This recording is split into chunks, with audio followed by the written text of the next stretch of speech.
আল্লাহ রাব্বুল আলামিন বলেন, ওয়া মা খালাকতুল জিন্না ওয়াল ইনসা ইল্লা লিয়াবুদুন। চিৎকার মেরে বলেন আল্লাহু আকবার।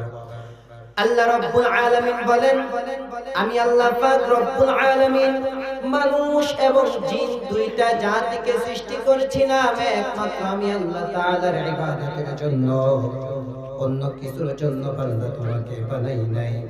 দুনিয়ার প্রত্যেকটা মানুষের প্রত্যেকটা কাজের মাধ্যমে যেমন এক একটা উদ্দেশ্য হয়, ও বান্দা শুনে নাও, শুনে নাও, আমি আল্লাহ পাক রব্বুল আলামিন জিন এবং ইনসান এই দুইটা জাতিকে সৃষ্টি করেছিলাম একমাত্র আমি আল্লাহ তাআলার ইবাদতের জন্য, অন্য কিছুর জন্য বানাই নাই। বান্দা শুনে নাও, এ দুনিয়ার মানুষ শুনে নাও, তুমি দুনিয়ার মাধ্যমে জীবিত থাকা অবস্থায় যেমন একটা আম গাছ লাগাও, ওই আম গাছ লাগানোর পর তোমার বিশাল বড় একটা আশা, তোমার বিশাল বড় একটা চিন্তা ধারণা, আম গাছটা একটা সময় বড় হওয়ার পর আম দিবে।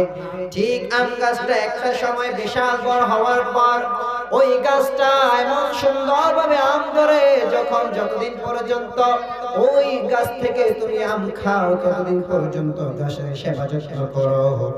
যখন আম গাছটা আম দেওয়া বন্ধ করে দেয় তখন তুমি এই আম গাছটা কেটে ফেলো। কথা বলুন ঠিক কিনা? যেমন তুমি আম গাছটা কেটে ফেলো আর আম গাছটা রাখার কোনো প্রয়োজন নাই, তুমি এই আম গাছটা রাখার কোনো চিন্তা ধারণা মনের মাধ্যমে ধারণ করো না। তুমি চিন্তা করো আম গাছটা এখন আর আমাকে আম দিবে না, এজন্য আম গাছটা কেটে ফেলো। কথা বলুন ঠিক কিনা? উদ্দেশ্য তোমার ছিল গাছটা আম দিবে, কিন্তু আম না দেওয়ার কারণে এত সুন্দর একটা গাছকে সুন্দর করে কেটে ফেলার পর গাছটা দিয়ে তুমি লাঠি বানানোর পর ওই লাঠি দিয়ে তুমি চুলার মাধ্যমে আগুন জ্বালাও। কথা বলুন ঠিক কিনা? ঠিক আল্লাহ তাআলা বলেন, বান্দা শুনে নাও, আমি আল্লাহ রাব্বুল আলামিন তোমাকে সৃষ্টি করেছিলাম আমি আল্লাহ তাআলার ইবাদতের জন্য, অন্য কিছুর জন্য বানাই নাই।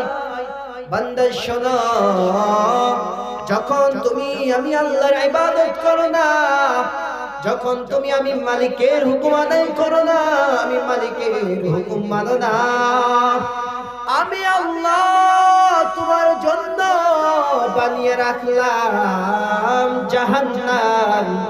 বান্দা তোমার আম গাছটা আম না দেওয়ার কারণে গাছটা তুমি কেটে ফেলে তুমি লাঠি বানিয়ে চুলের মাধ্যমে দিয়ে দাও। বান্দা তুমি ইবাদত না করার কারণে আমি আল্লাহ তাআলা তোমার জায়গা জাহান্নামে দিয়ে দিলাম। জোরে বলুন নাউযুবিল্লাহ।